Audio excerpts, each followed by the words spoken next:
In the enchanting yet treacherous town of Silver Valley, where the mundane and supernatural coexist in uneasy harmony, wedding planner Sophie finds her meticulously organized life upended by the enigmatic presence of Warren, a captivating figure with a secret.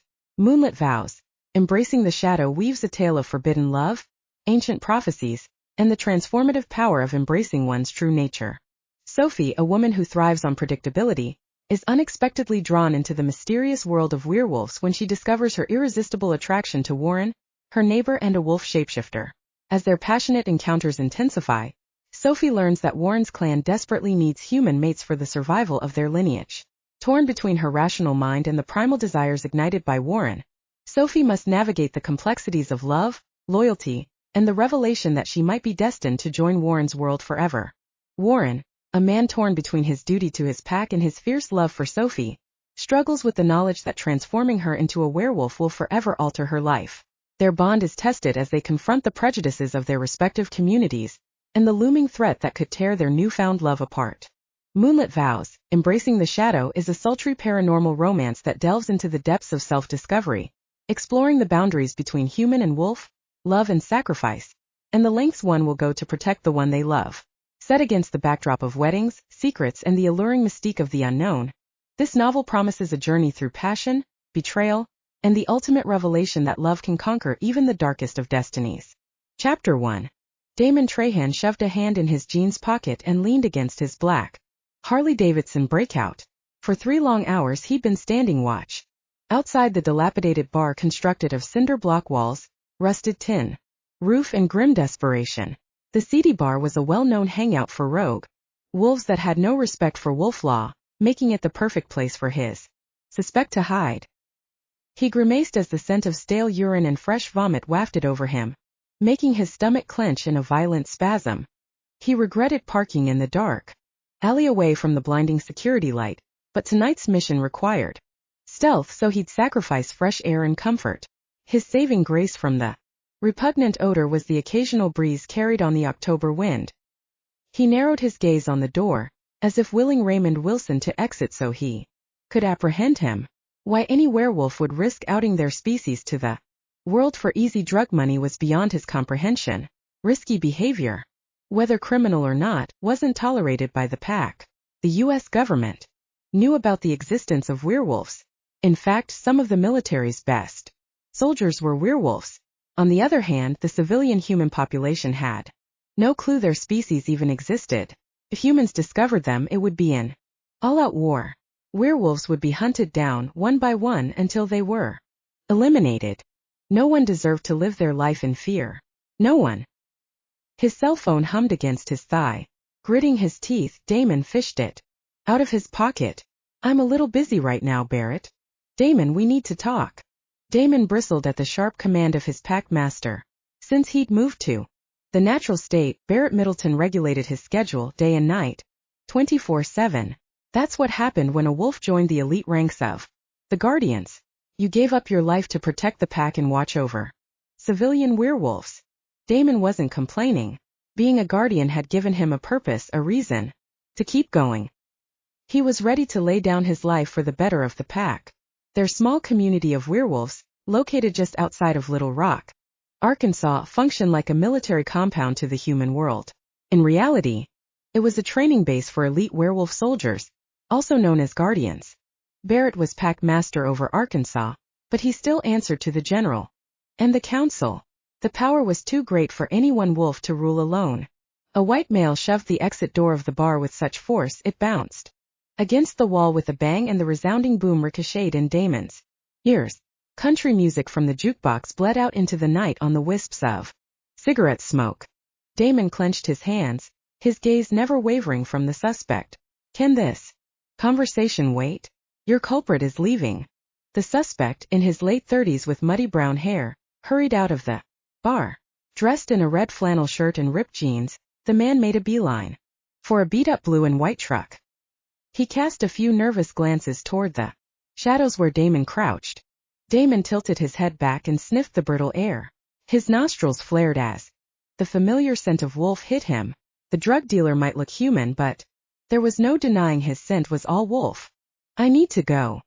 He straddled his Harley. "Goddamn, Damon." Forget about him. Why? He shifted in his seat while his gaze darted from his suspect back to the bar. Something was wrong. Barrett never left an assignment unfinished. His pack master was relentless.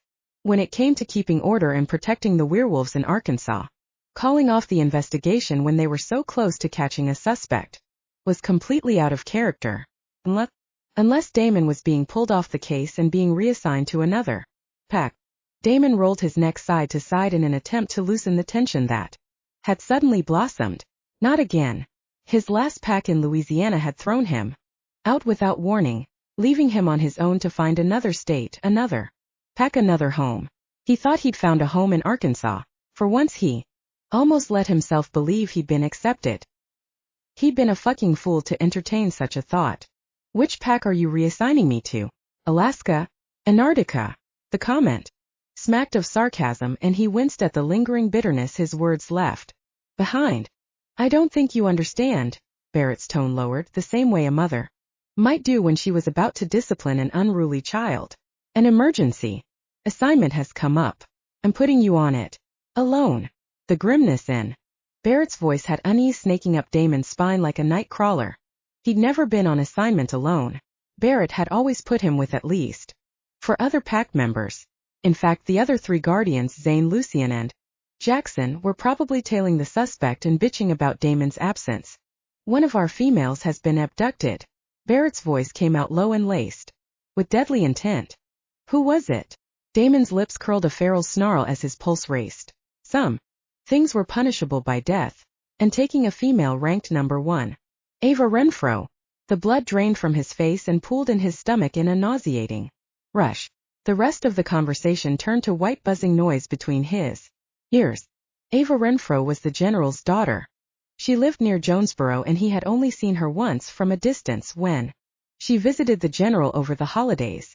With silky black hair, eyes the color of emeralds, and a body made for sin, Ava was a female any male would fight over. What are the demands? Damon tightened his grip on the cell phone. The plastic squeaked, threatening to break under his sweaty palm. The kidnappers have made no demands. No demands for money, prisoner exchanges, or territory. The only thing a wolf pack needed more than food and territory was a female. A female to ensure their population and increase their numbers. He knew exactly what kind of hell that would be for a female as beautiful as Ava Renfro. Why did you call me, Barrett? Why not call one of the other guardians? The other guardians are too far away. Didn't that just warm the fucking heart? He was Barrett's last choice. Or maybe he was Barrett's only choice. You have the skills and the ability to infiltrate the compound where we believe she's being held. You mean they won't be able to smell the scent of your pack on me? Fully belonging to a pack always seemed beyond his reach. What was the use in trying anymore? This is your pack too, Damon. Once your trial period is over, you'll be initiated into the Arkansas pack. Yeah, right. You keep believing the shit that's coming out of your mouth? Barrett, he snarled. Watch your tone when you address me, Barrett growled. Barrett always called him on his shit. For that, Damon respected his leader. Right now, my main concern is getting this female back before they can do God knows what to her. Damon clenched his muscles, fighting the anger racing through every cell of his body. This wasn't the time to shift into a wolf. It's an isolated wooded area. I'll text you the coordinates to the compound. According to the intel from our surveillance planes, that place is locked up tighter than Fort fucking Knox. I'll be ready to go within the hour. He slipped his phone into his leather jacket and glanced at the yellow glow of his Luminox watch. He needed to run home and grab a few items. Thankfully, he was already packing most of his weapons. 2 6-hour 45s holstered to his chest, a 10-inch blade in his right boot, and some thin strips of C4 in his pocket. All he needed were a few detonator caps, a remote control, and he was in business. Chapter 2.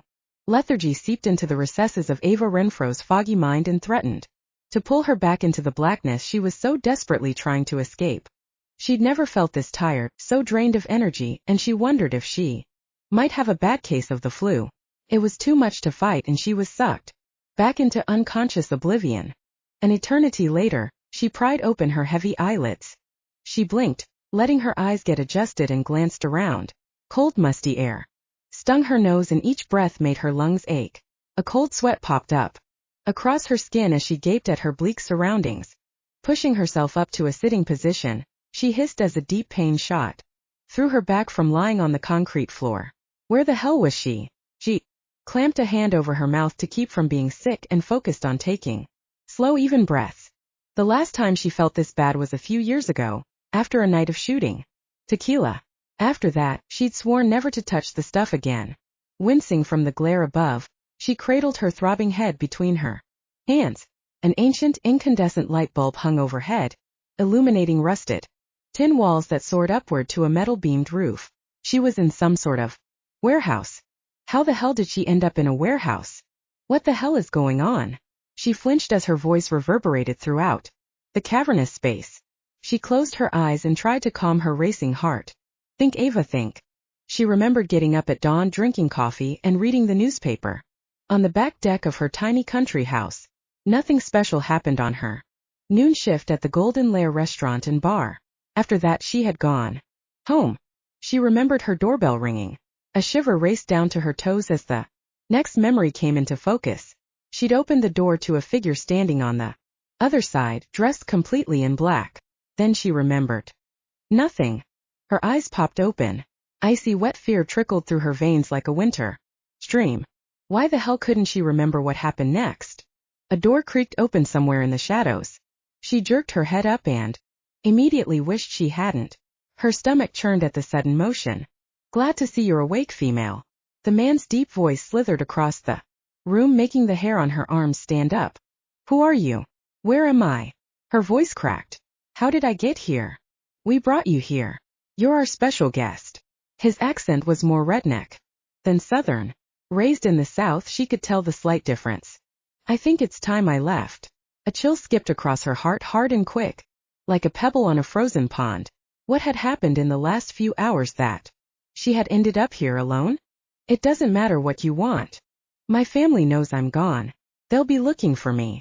Anger and terror paraded up her spine, racking her body with tremors. Evil laughter, echoing against the metal walls, hung over her like a vile promise of what was to come. Booted footsteps tapped against the concrete floor as her captor circled her in the safety of the shadows, his identity concealed. Your family has no idea you're missing, and when they do they may try to come for you, but it'll be too late. We'll be long gone. Rage pumped through her body. This asshole had another thing coming if he thought he could keep her here like a prisoner. You're the key to our survival, Ava. What the hell are you talking about? Survival of what? I'm just a bartender. She squinted, trying to make out the dimensions of the room and find a way out. We need to increase our numbers, Ava. We need children. We need you to provide those children for us. She froze. Her breath whooshed out of her lungs like a deflating balloon. She shook her head. This wasn't happening. She must be trapped in some kind of nightmare. Nausea engulfed her. She dropped to her hands and knees and emptied the contents of her stomach. That's it. Get that nasty drug out of your system. Sitting back, she dragged the back of her hand across her mouth and glared into the shadows. You drugged me. It would explain the drowsiness she felt earlier. It was the only way to get you here without a fight. The shadow chuckled. I hope you're ready. It's almost time. She squinted, trying to make out his features. Time for what? It's time to present you to your lovers, of course. All 45 of them. Chapter 3. Damon tore down the dirt road on his Harley, kicking up a wave of dust in his wake. According to the surveillance coordinates, he should be quickly approaching the destination where Ava was being held. He white-knuckled the handlebars. Ava. He hadn't wanted to bring his Harley to make the rescue. He wasn't sure what condition Ava might be in when he found her. Though the bike had a slender second seat, his Harley-Davidson Breakout was more suited for one person than two. But showing up in his Hummer would have definitely blown his cover as a rogue wolf. Rogues didn't make the kind of money Guardians did, and he didn't need to stand out. He needed to blend in. Rounding the curve, he slowed his bike and headed off the road into a field and drove toward the tree line. He killed the engine and eased off the motorcycle. He stilled, listening for any sign that he had been followed. The cadence of an occasional barn owl and the rustle of dead leaves filled the night and assured him he was alone. Within 10 minutes of hanging up with Barrett, A messenger had met Damon with a package containing a pair of Ava's pajamas. He needed something with her. Sent in the event he couldn't locate her visually, he reached into the leather saddlebag and pulled out her pink pajama bottoms. The soft material slid through his fingers like silk as he lifted it to his nose. Her sweet, feminine scent hit him right in the gut, sending his body careening and making his cock harden. He shook his head, shaking off the day she'd put him in by scent alone, and forced his mind onto the objective of his mission. He lifted his face to the sky and sniffed. The scent of decaying leaves and crisp October air mingled in his nose. A jolt shot through his body as he caught another scent settling upon the wind. Ava. Her scent, like honeysuckle baked in the hot July sun, was unique and like nothing he'd ever experienced. He squeezed his eyes shut and forced his body under control. He was on a mission.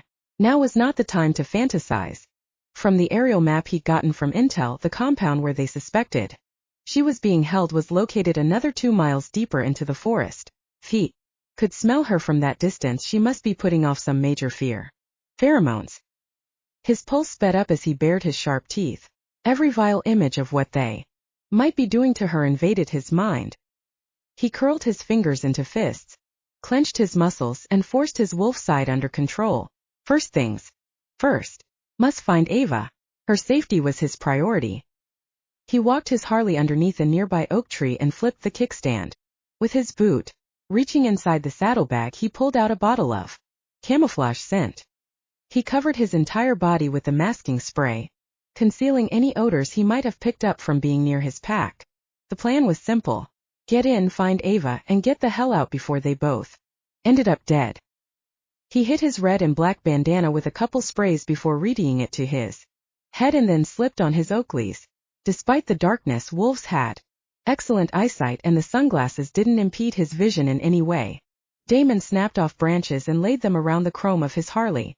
The last thing he needed was some redneck asshole out in the middle of a bean field trying to get laid and running upon his motorcycle. The camouflage scent would only last about an hour before it wore off. He needed to get in, find Ava, and get out before that happened. He set the timer on his Luminox watch, patted himself down in a last-minute weapons check, then launched into a dead run.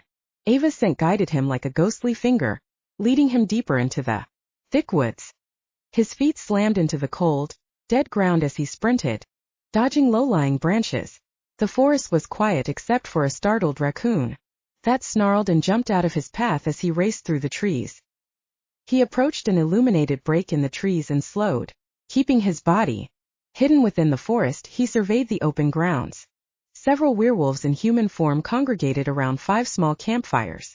Old school kid rock blared from an old truck's radio, breaking the solitude of the night. He squinted at the wolves as he caught a whiff of their scent. What the fuck? They were not just any wolves. They were red wolves. How was that possible? Red wolves had been extinct in Arkansas for years. They had become so savage that they'd managed to kill each other off in their bloody rages. Gray wolves were the only wolves left in Arkansas. A shout echoed through the camp. Damon dropped to a crouch and palmed the cool steel of his .45. He steadied his breath and waited for the attack. When no one rushed him, he stole a glance at the camp. 2 red werewolves shoved each other as they argued over the choice of music. Apparently, not all of them were Kid Rock fans. The rest of the group drew closer, shit-talking and urging on the fight. One wolf shoved the other and then fists were flying. Fucking bunch of idiots. With everyone's attention on the fight, no one was watching the perimeter.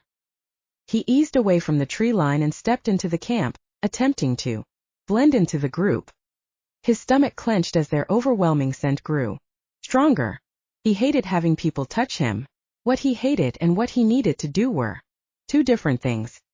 He knew their repulsive odor would mask his own passing. The wolves. He rubbed his shoulder against members of the motley group. Bloodlust vibrated in his veins.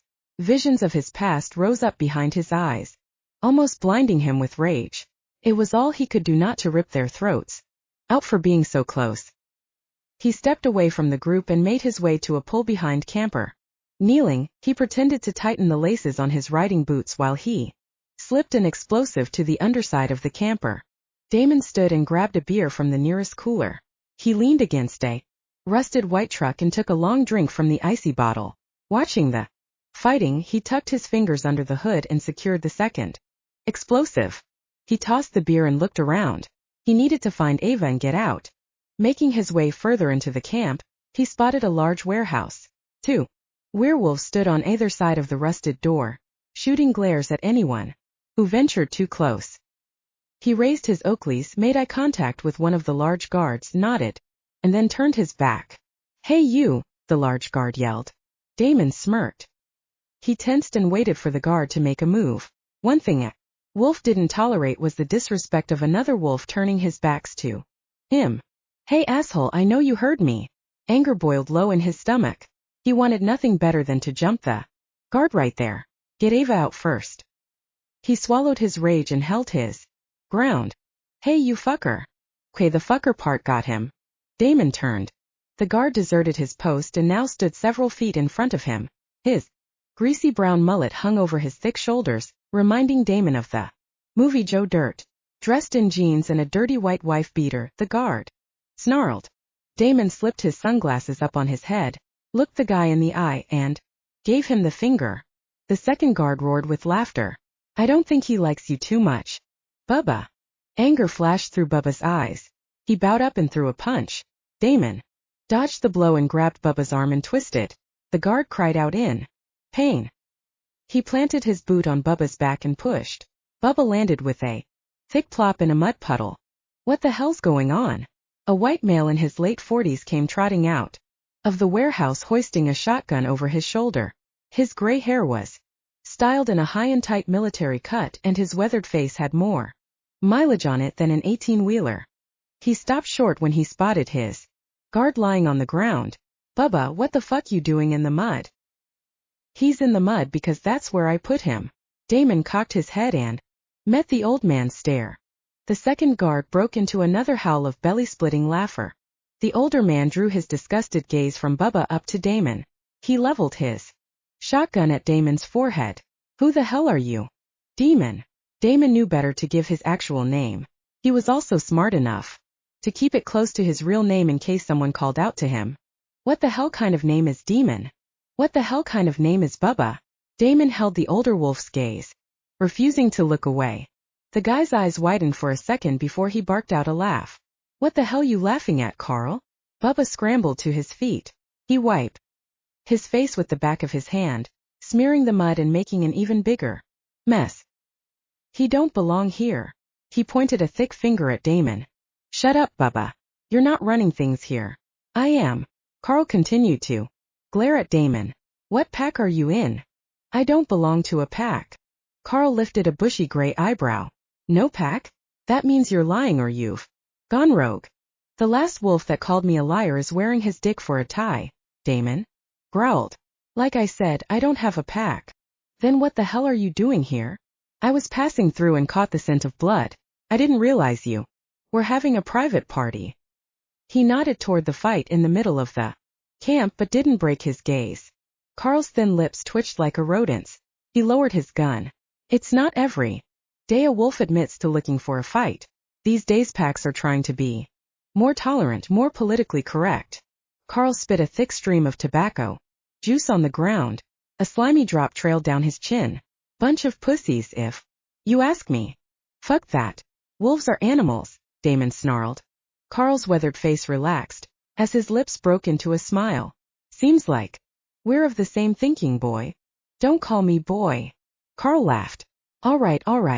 I can respect that. Seems like you got more balls than some of these dickheads I'm rolling with." He cut his eyes at Bubba, who lowered his gaze. "Are you looking to join up to a pack?" Carl lifted his chin. "We could use someone like you." "I don't play well with others." "I like that. But I bet I could change your mind." Carl smirked and rested the shotgun against his shoulder. "I doubt that." Damon crossed his arms over his chest. "No need to appear too eager. Once you see what we got in this here warehouse, you'll be begging to join our pack." Carl snorted. "Carl, you said I could have her." Bubba pressed his muddy lips together like an impudent child. "She ain't ready yet, dumbass. Keep up your whining and I'll castrate you. Then you won't be getting any at all." Bubba went wide-eyed and then bent his head in a submissive gesture. Damon snorted. What do you know? Bubba might actually have some brains after all. His gaze drifted casually to the warehouse. Ava's scent was overwhelming. She was there. His stomach tightened to the point of pain. You got a female, so what? It's only October. Females don't go into heat until spring. Carl leaned in close. A smirk lurked at the corner of his thin lips. Well, we got us a special formula that will force her into heat. He uncrossed his arms. That's impossible. Females were only in heat for a few weeks in February and March. This was only October. Carl grinned. Our formula will shorten the pregnancy and allow her to stay in heat so she can have multiple pregnancies within a year. Damon swallowed back the nausea rising in the back of his throat. Females were only fertile every 2 years. Even having twins was rare. What Carl was suggesting was beyond evil. I guess her mate is going to keep her busy. Is this lucky couple going to start their own pack with all those offspring? He clenched every muscle in his body to keep from beating Carl's ass right there. Carl narrowed his gaze. She's not mated and she's not going to be. She's what you'd call community property. Ava would be enslaved and raped. Judging from the wolves Damon had seen, not one of them would think twice about violating her. She wouldn't last 2 days before they killed her in their lust. I don't like sloppy seconds. I'm sure you'll change your mind once you see her. She's one hot little piece of tail. Carl whistled through his tobacco-stained teeth. Damon nodded, not trusting his voice. Rage etched through every corner of his body. Round everyone up, Carl barked at Bubba. It's time for the unveiling. The only thing that separated him from Ava was a wall of rusted tin. With one hit he could tear through the tin walls of the warehouse and reach her. He sucked in a deep breath. It wasn't that easy. He was outnumbered and couldn't risk her safety. Damon followed Carl into the warehouse and scanned the darkened room. The rest of the pack hurried in behind them, cursing and shoving their way inside as their stench filled the room. He focused his gaze on a covered object in the middle of the room. Ava. Someone flipped a switch, bathing the room in blinding floodlights. Everyone let out a string of profanities and covered their eyes. Bubba, you dumb fuck, turn that shit off, Carl bellowed. Damon slipped his glasses on and blinked, allowing his eyes to adjust. Bubba staggered to the wall and attempted to flip the switch with one hand while shielding his eyes with the other. Sorry, boss. I thought you wanted her lit up real pretty, like one of them game shows where they show off the prizes. Bubba patted his hand along the wall, feeling for the switch like a blind man. That's what wrong with you, Bubba. You think too damn much. Carl made his way over to the wall, slapped Bubba across the head and cut the lights. Under the blanket of darkness, Damon's hand brushed the cool metal of his gun. His fingertips itched to clasp it and put a bullet in every wolf's head. The urge to tear these wolves apart by hand coursed through his heated veins, but he knew he was racing against the clock. He had to grab Ava and get the fuck out of there, even if that meant using his 6th hour. All right, boys, I know you've all been dying to meet our new female. Carl stopped beside the covered object as someone passed him a lantern. Boys, meet our newest bitch. Carl grabbed a handful of canvas and pulled. Damon stepped forward as his stomach lurched. Ava, clothed in only her black bra and panties, was gagged and tied down to a doctor's exam table. Her black hair clung to her dirt-streaked face and her green-eyed gaze flashed around the room in fear. But that's not what made him sick. Her feet were up in stirrups, her legs restrained with ropes spread open for every male's viewing pleasure. The group of werewolves edged closer and the hum of panting drifted through the room. Their nostrils flared as they caught her feminine scent. Growls erupted around the room and one by one they shifted into wolf, their urge to mate too great to control. That's it, boys, get a good look. In a few more days this one will be all hot and ready for you. Carl's lips curved into a sadistic grin as he held up a syringe. Once she gets this, she'll be begging for it. The scent of testosterone surged to a lethal level within the tin walls. There was no way in hell these assholes were going to wait a week to have Ava. They wanted her now. He fingered the remote device inside his jacket. It was time for distraction. The wolves edged closer, crowding Damon. He stuck his foot out and the guy closest to him tripped, tumbling into the next wolf, setting off a domino effect. 2 wolves growled and snapped their elongated teeth. They bowed up, and circled each other as they shifted back into their naked human form. The rest of the wolves shifted into human form, eager to watch the fight. Punch was thrown and an unruly brawl ensued. This was his chance. Damon pressed the button. A deafening explosion rattled the walls of the warehouse and shattered the window. Shards of glass rained down as the rabble members fell to their knees. Damon strode to Ava's side as the pack scrambled like ants out of the warehouse. He reached for his knife. Ava's eyes widened as she tried to scoot away from him. "I'm not going to hurt you, Ava." He shoved his sunglasses up on his head and made eye contact. Her gaze landed on the scar on his left cheek. His disfigurement certainly didn't make him look less intimidating. He knew that for a fact. "I'm going to cut you loose and get you out of here, okay?" He held his hands up and waited for her permission. She nodded once. He untied the gag from her mouth and made quick work of the thick ropes. Freed, she scrambled off the table. "Who the hell are you?" She snatched a shard of broken glass from the ground and held the weapon out in front of her. "I'm Damon. I'm here to get you out." "How do I know you're not one of them?" She jerked her head toward the empty doorway, but her gaze remained on him. "Trust me, I'm nothing like them." He slipped the knife back in his boot and stood. "Ava, we can't stay here. I need to get you out before they come back." He held out his hand, hoping she'd take it. If not, he wouldn't give her a choice. He'd just throw her over his shoulder and haul out. Chapter 4. Ava's heart beat against her chest like hummingbird wings. She couldn't take her eyes off the large man dressed in black. His dark hair trailed out from a black and red skull bandana and brushed his broad shoulders. His eyes, the color of a tumultuous ocean, were hard and unflinching.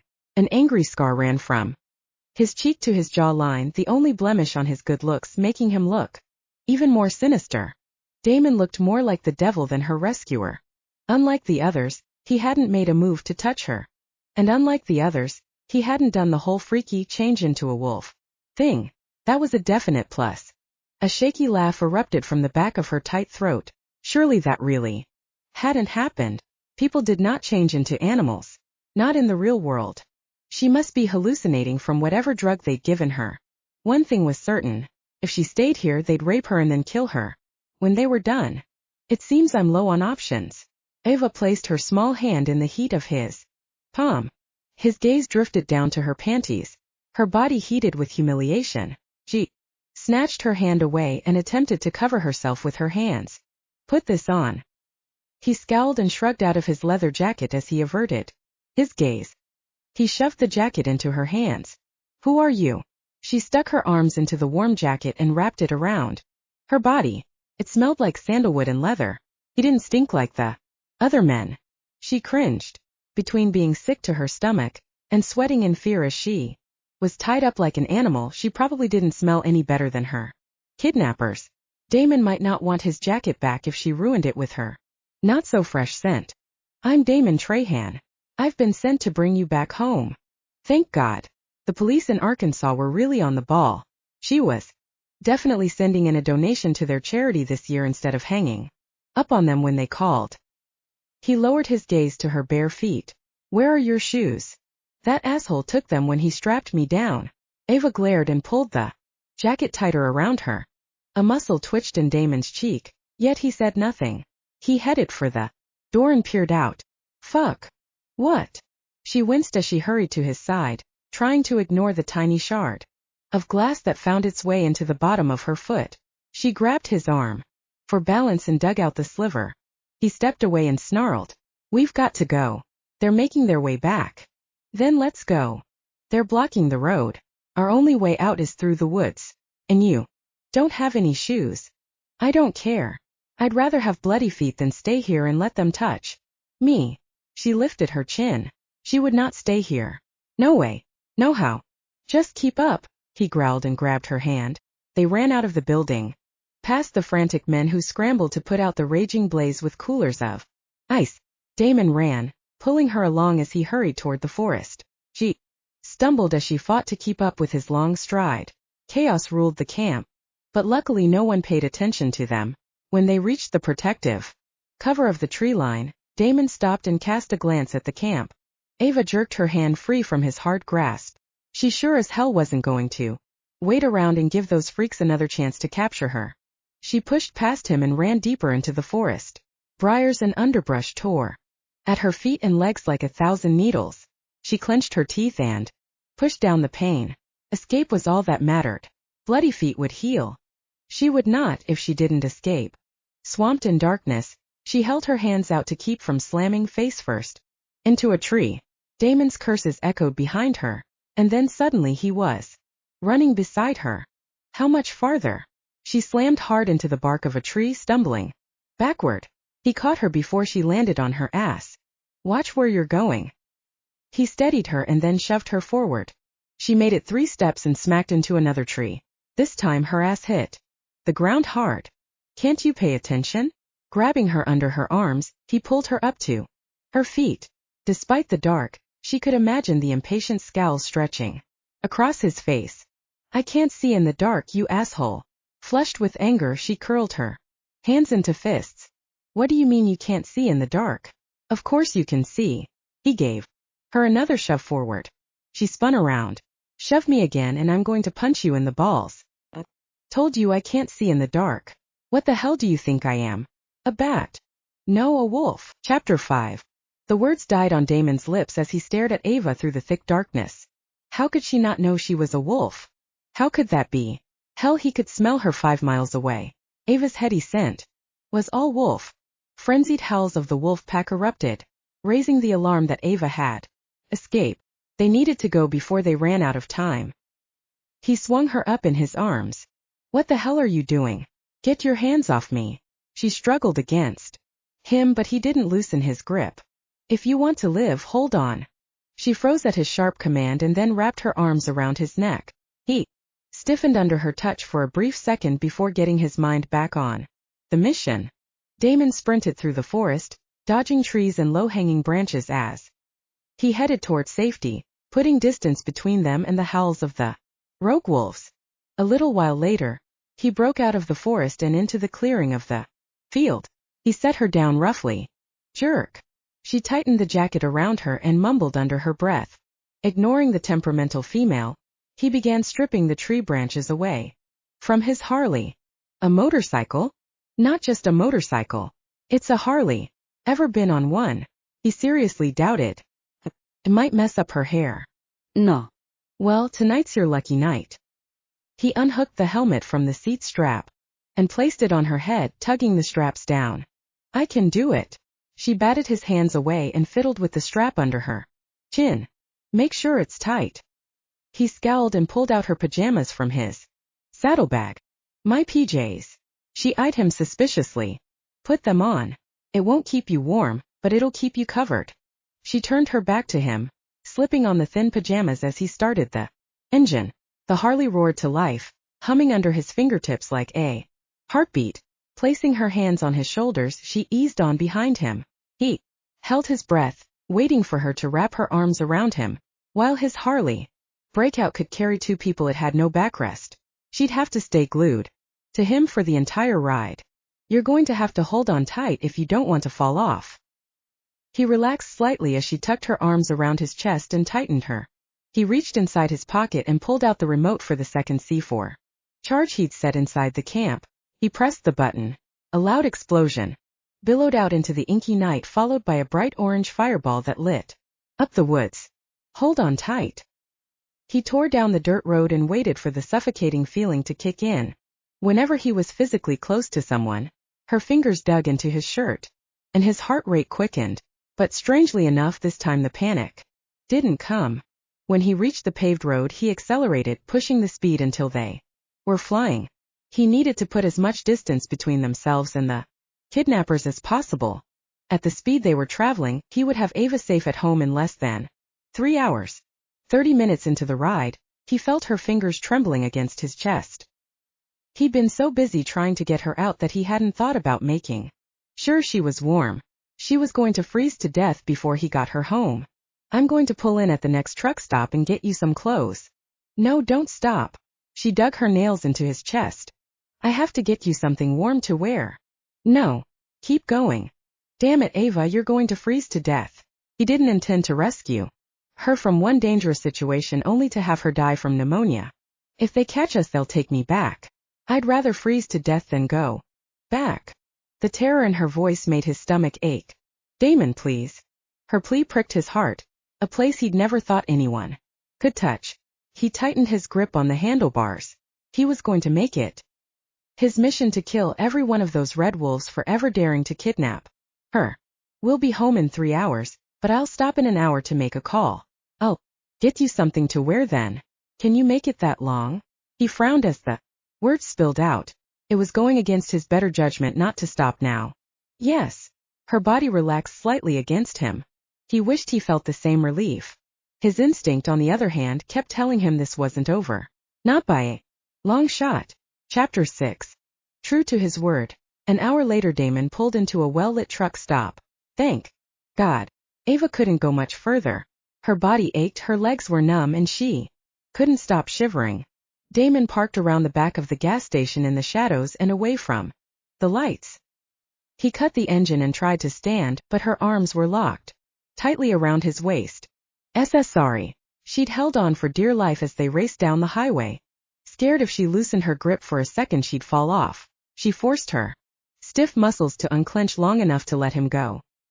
He dismounted the Harley with the grace of a lethal animal, bracing her hands. On the seat she tried to stand. Her achy muscles protested in pain. Too proud to cry, she clenched her jaw. His large hands clamped down around her waist and she jerked her gaze up to his. He picked her up as if she weighed nothing and lifted her off the bike. Her hands rested on his massive shoulders as she slid down his muscled body. Suddenly she couldn't breathe. Thanks. She held his gaze, unable to look away. He was at least 6'5" with shoulders like a linebacker. Judging from her brief contact with his body, he was made of finely honed steel. The more she looked at his scar on his face, the more she thought it made him look sexy. She frowned. After what she'd just been through, drooling over a hot guy was the last thing she should be doing. Maybe the effects of the drugs hadn't worn off yet, or she was still in shock. I'll run in and get you some clothes. They should have some sweatpants, jeans. If we're lucky. She grabbed his arm. His narrowed gaze landed on her hand and she released her hold. I'm not staying out here alone. She folded her arms over her chest. He raked a glare across her body. She winced.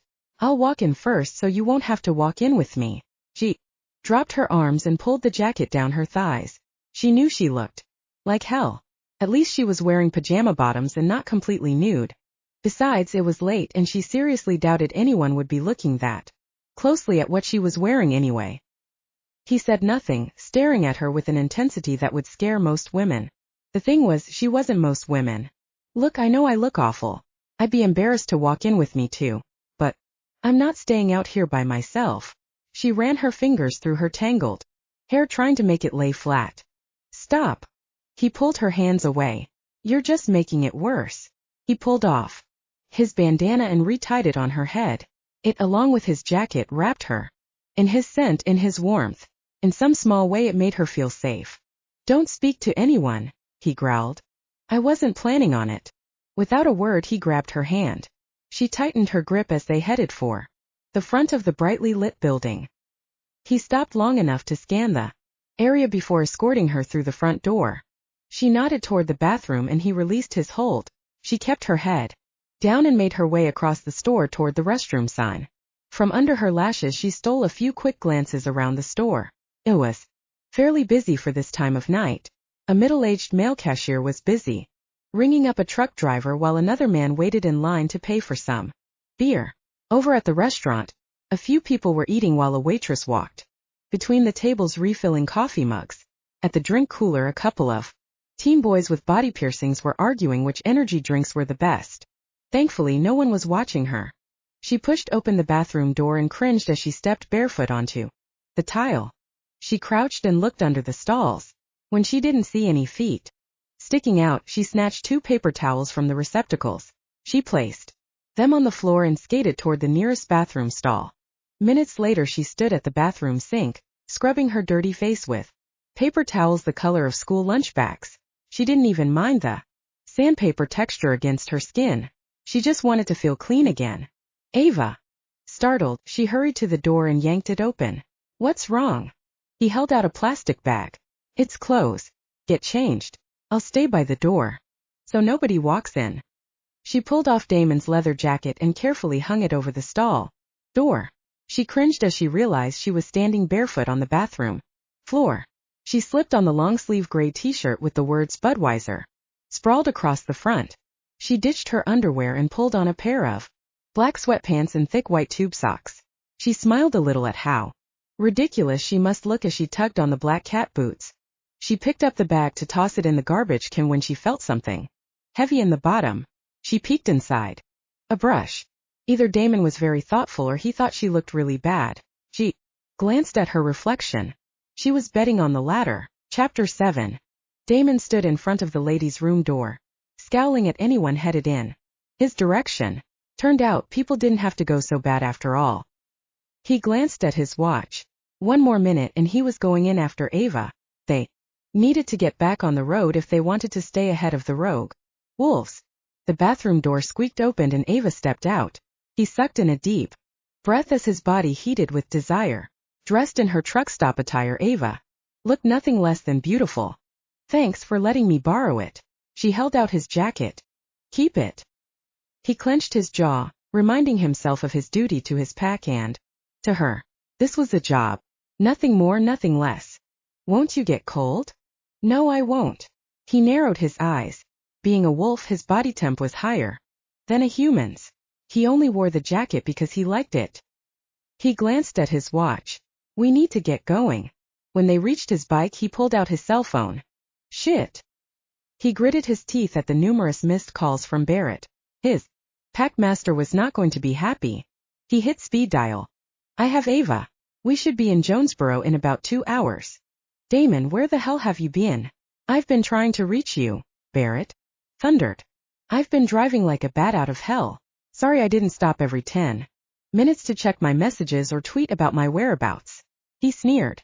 Like I said, I'll have Ava home soon. No. Don't come to Jonesboro, Barrett commanded. Uneasiness snaked up Damon's spine. Why? What's wrong? There's been an explosion at Ava's house. Barrett's tight voice had Damon bracing for what was next. We've also had a breach in security. A bomb just took out the council hall in Little Rock. Fuck. He pinched the bridge of his nose and closed his eyes. This means those red wolves knew I was a guardian. Guardian werewolves were all spread out over the state of Arkansas, yet it was common knowledge that the pack master and the council ruled from Little Rock, to function much like the capital of the states did for humans. It also means you're going to have to keep Ava with you and away from here. His eyes shot open. What the hell am I supposed to do with her? He walked a few feet from Ava as she shot him a glare. Keeping Ava with him was a bad idea. That's up to you. She's under your protection until I call with a safe house location. Hold on. It was too late. Barrett hung up. Perfect. He ran his hand across his face. What's wrong? Ava touched his shoulder. He flinched. We need to go. He climbed on the bike and started the engine, his mind plotting out his next move. She climbed on behind and wrapped her arms around him. Are you going to tell me what's going on? Nope. He punched in new directions on his cell phone and pulled out onto the highway. He just prayed they were far enough ahead of the red wolves to get to their new destination. Chapter 8. It was after 2 a.m. when they drove into a small town just across the Louisiana state line. They'd been riding for what seemed like an eternity, and Ava knew she wasn't going to last much longer. Her ass hurt from riding cold, soaked down to her bones, and she desperately needed a hot shower. She had never been so miserable in her life. Damon finally pulled into a parking place at a low-budget motel. He climbed off the bike like he hadn't been riding hours in the seat. She tried to follow, but her heavy legs threatened to give way under her weight. Damon shook his head. Don't get off yet. I'm not even sure it's safe to stay here for the night. Look, as much as I appreciate everything you've done for me, I'm going to have to disagree with you. We're staying here tonight. She sighed. I can't go any longer. I need a shower. Not to mention my ass is numb. She winced as she crawled off the bike. It's my job to make sure your ass is delivered back home in one piece. It's not safe, we're not staying. He stepped into her space. Whatever. Pushing past him, she stumbled to the sidewalk and sat. She eased onto her side and curled up into a ball. What the hell are you doing? Get up. I'm sleeping. Ava, get your ass up now. Her eyelids drifted shut. If she hadn't been so exhausted she would have told him to go to hell. The last thing she heard as her eyes drifted shut were angry boots stomping away. Damon turned and glanced back at Ava. Despite his irritation, he couldn't help but feel sorry for her. For someone who'd never been on a bike before, she'd hung in there like a champ. Her ass was going to be killing her in the morning. That was for sure. After making sure the dump of a hotel was secure, he opened the office door, making sure he could still see Ava from inside. The young skinny male with a mop of brown hair and acne-scarred face sat behind the front desk. He was too busy playing an online computer game to look up at his customer. I need a room for the night. Damon angled his body away so the clerk couldn't get a good look at his face. The guy was human and posed no physical danger to him. But humans were greedy and willing to do anything to make a quick buck. If those rogue wolves came here, he wanted to make sure the clerk couldn't identify him. Yeah, just sign in. It's 65 for one night or 110 for 2 nights. His fingers danced across the keyboard while his eyes remained focused on the computer game involving dwarfs, elves and a dragon. Damon signed in under an alias and placed the money on the desk. The guy grabbed it with one hand while typing with the other. Sticking the money in a drawer, he slid the key across to him. He stepped out into the frosty night and stopped, unable to tear his gaze away from the female with hair the color of midnight curled up like a kitten on the cold hard sidewalk. The sight made his heart ache. He bent down and picked her up. This time she melded into his arms, which surprised him. She sighed and wrapped her arms around his neck. Please don't make me leave. Her warm breath brushed the side of his neck. His heart pounded in his chest. We're not leaving. We're spending the night. Thank you. Her arms tightened around his neck and she snuggled closer. His muscles clenched, unable to take another step. Sweat popped out across his flesh and he struggled to breathe. Don't do that. His mouth had gone dry. Don't touch my neck. Her sleepy eyes opened and she slid her arms down to hold onto his shoulders. I'm sorry.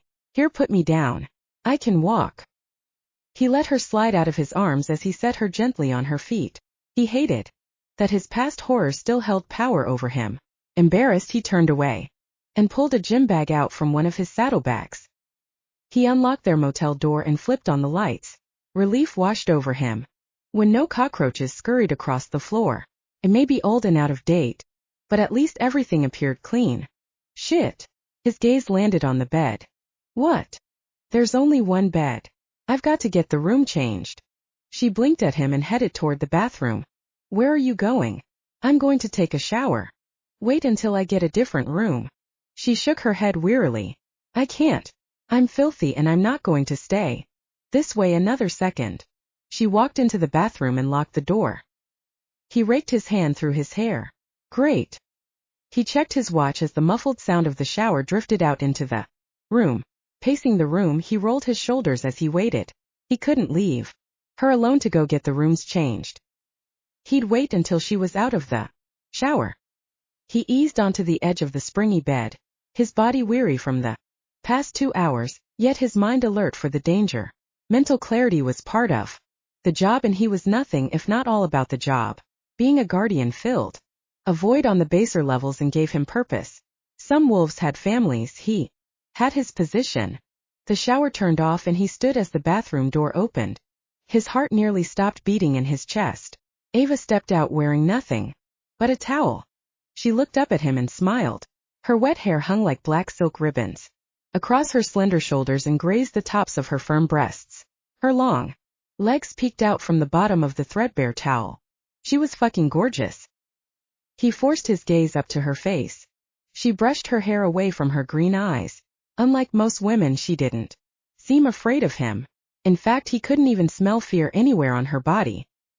He cleared his throat and picked up his bag, pretending to rifle through it to hide his throbbing erection.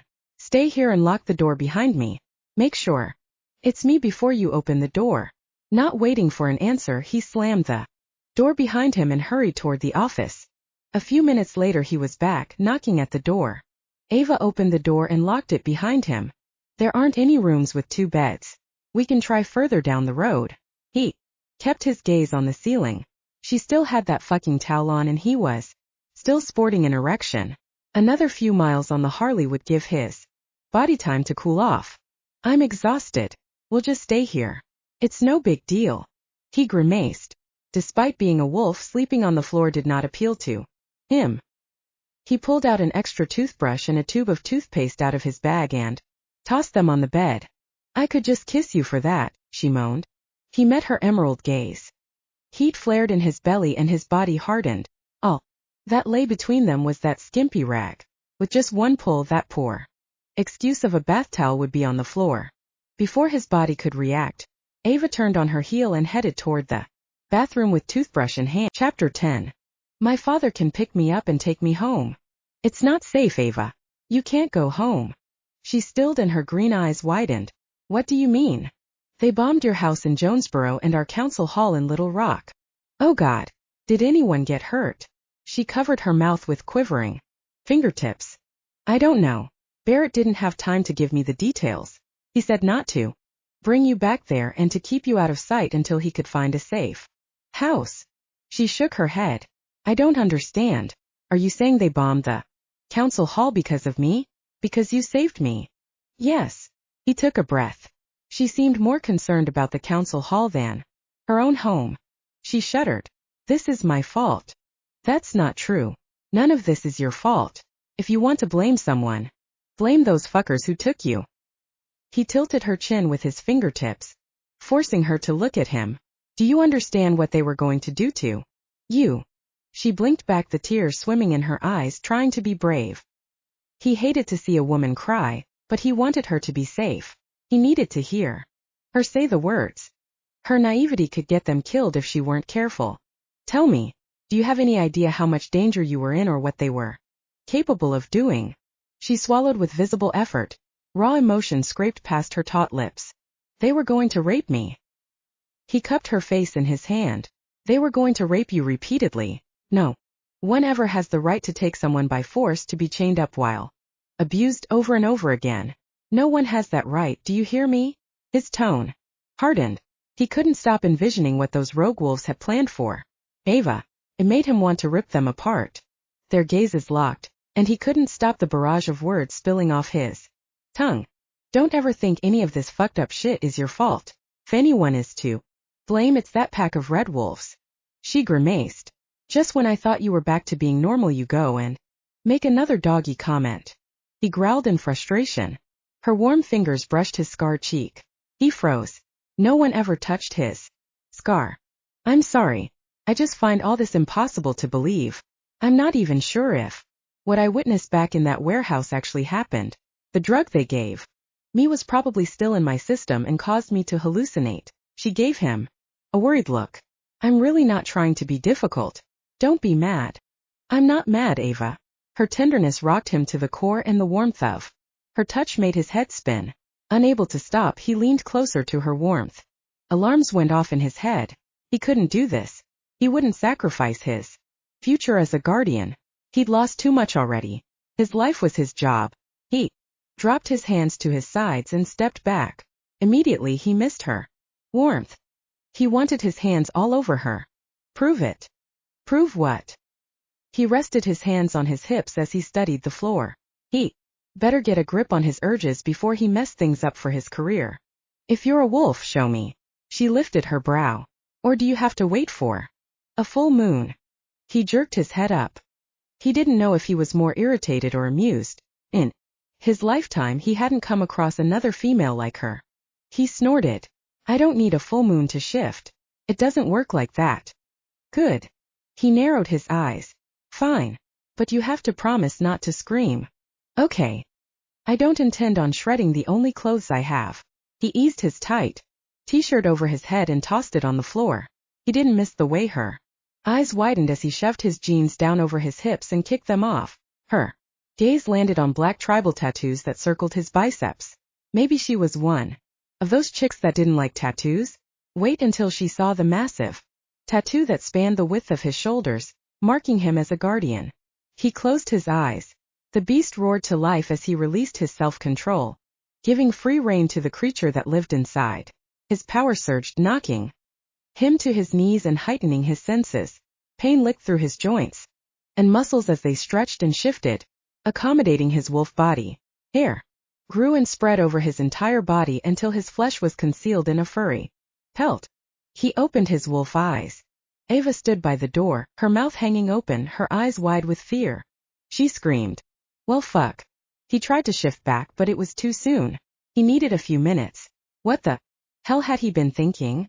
This had been a mistake. With his head down, he headed for the corner, made a complete circle and curled up in the shadows, waiting for the cops to bust in with animal control. Chapter 11. Ava tightened her trembling grip on the doorknob as she gaped at the massive gray wolf in the corner. Damon had turned into a wolf, just like her kidnappers. She kept her gaze on the wolf as her heart beat in her ears.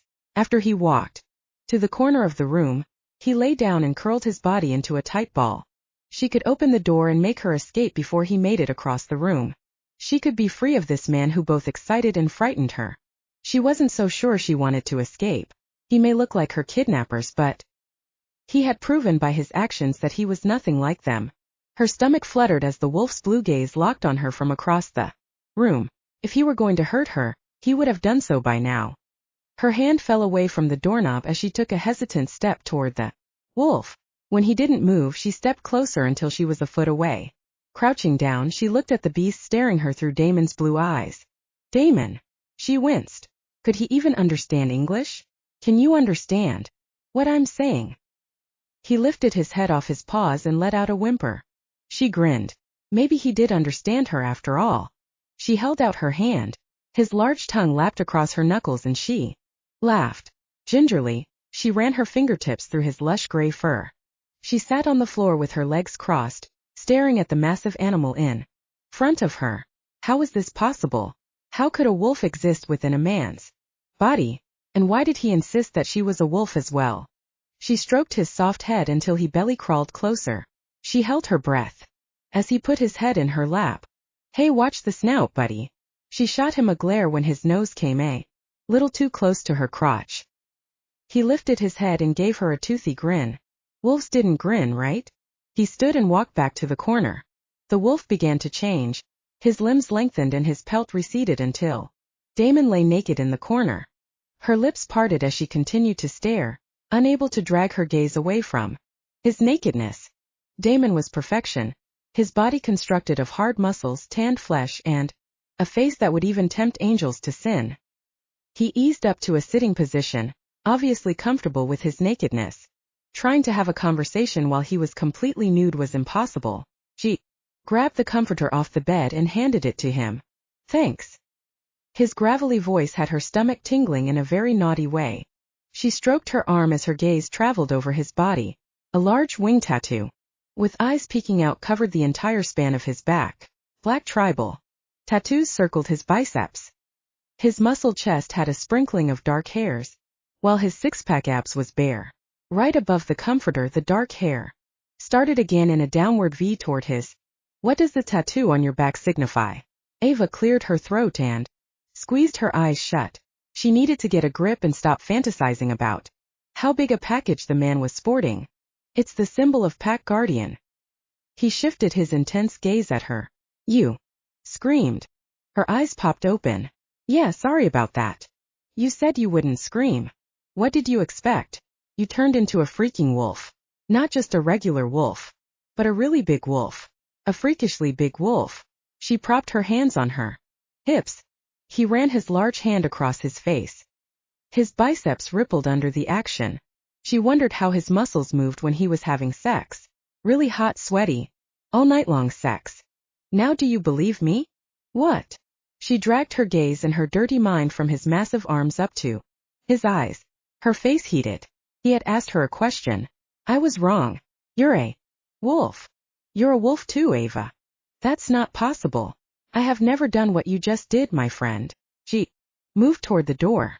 She needed to get some air to clear her head or she was going to jump his body right where he stood. He grabbed her hand, spun her around, and let the comforter fall to the floor. God help her, she couldn't resist looking. Her gaze dipped down. Her breath caught in the back of her throat. He was big everywhere. You are a wolf, Ava. She closed her eyes and tried to ignore the heat that was building between her legs. No, I'm not. If I had been bitten by one of you, I would have known. Judging by those teeth you were sporting, the pain would definitely be memorable. He snarled. You don't have to be bitten by a wolf in order to shift. Yeah. Her eyes popped open. Then how does one become a werewolf? Her gaze dipped toward his huge erection, then back at the ceiling. Her face heated. She couldn't continue to hold a conversation if he refused to cover up. You have to be born with the gene. So my parents were werewolves? She frowned as she forced herself to look him in the eye. No, just one of them. You father, most likely. You're saying there are more werewolves in Little Rock? He grinned. Our whole base is werewolves. She shook her head. I thought it was a military town. I mean, you guys always wear camouflage and carry guns. I've even seen all those Hummers locked inside the fence behind the council hall. We operate to the human world like military to cover our true identities. The world knew we existed. It would be a total witch hunt until we were all eradicated. Having the access to a few rocket launchers comes in handy when it comes to guarding our pack.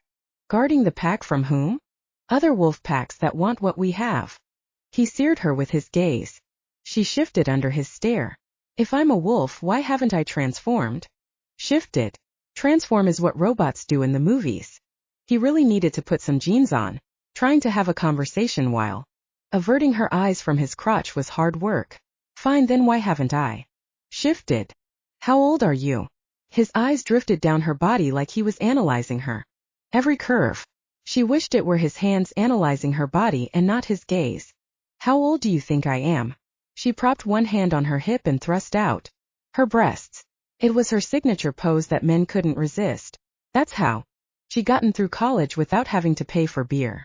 The corners of his mouth curved up in a sexy grin as he leaned in closer. I don't ever guess a woman's age. It might get me in trouble. His scent hit her, curled around her as she inhaled deep. She gritted her teeth, irritated that he was even having this effect on her in the first place. It did nothing for her ego that he wasn't even a little attracted to her. He'd done nothing but glare and argue with her since he rescued her. She leaned closer, her lips only an inch from his, and inhaled. Damon.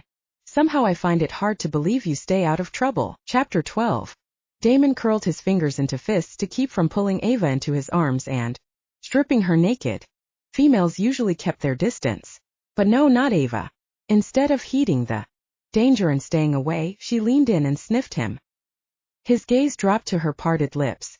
All he could think about was sinking his teeth into her flesh as he drove himself balls deep inside her body until she cried out his name.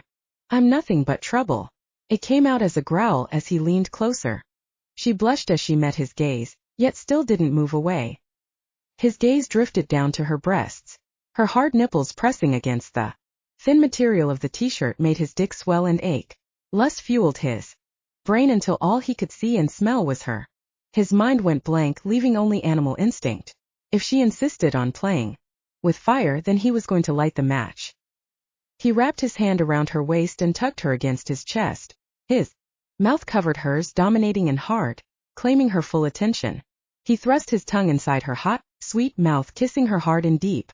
His mind became dizzy with how sexy she tasted. If he kissed her for an eternity, he still wouldn't quench his thirst. He braced himself, expecting any minute for her hands to shove against his chest and push him away. How the hell was he going to let her go when all he wanted to do was keep her close? Her hands slid up his shoulders. He tensed, waiting for her to stop him. Instead, she did the unexpected. She dug her fingers into his shoulders, clinging and pulling him closer. Stunned, he opened his eyes. Her green gaze was glued on his as she kissed him back, their tongues mating in an intimate dance. His body ached as she ground her pelvis against his rock-hard erection, nothing but the thin t-shirt stopping him from actually pressing between her thighs. Her tongue stroked in and out of his mouth as she laced her fingers behind his neck, tightening her hold. The wind left his lungs as he stiffened, memories flooding over the gates of his closely locked past. Struggling to breathe, he pulled away. What's wrong? She breathed. Don't touch my neck. I'm sorry.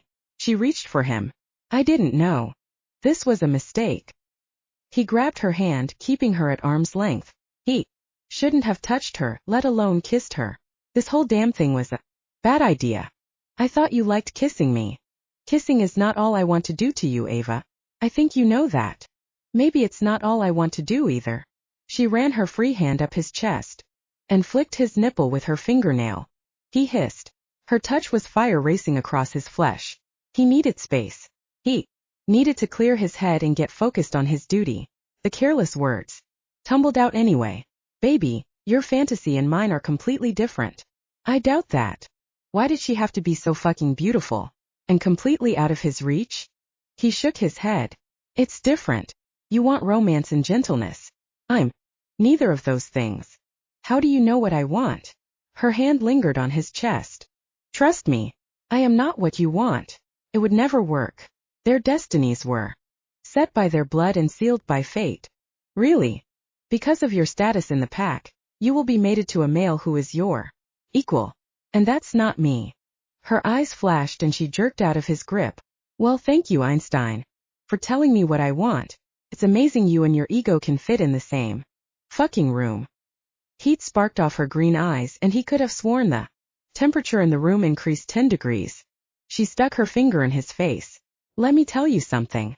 I have no plans on getting married or mated or anything else that will tie me to some asshole who thinks he is going to control me or my life.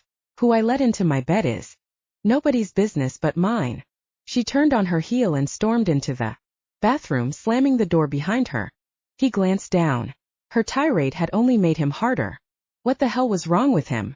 If he didn't get his mind back on his job, this whole thing could go to shit. The job always came first, no matter what. Shaking his head, he finished getting dressed and grabbed his cell phone. He needed to give Barrett an update.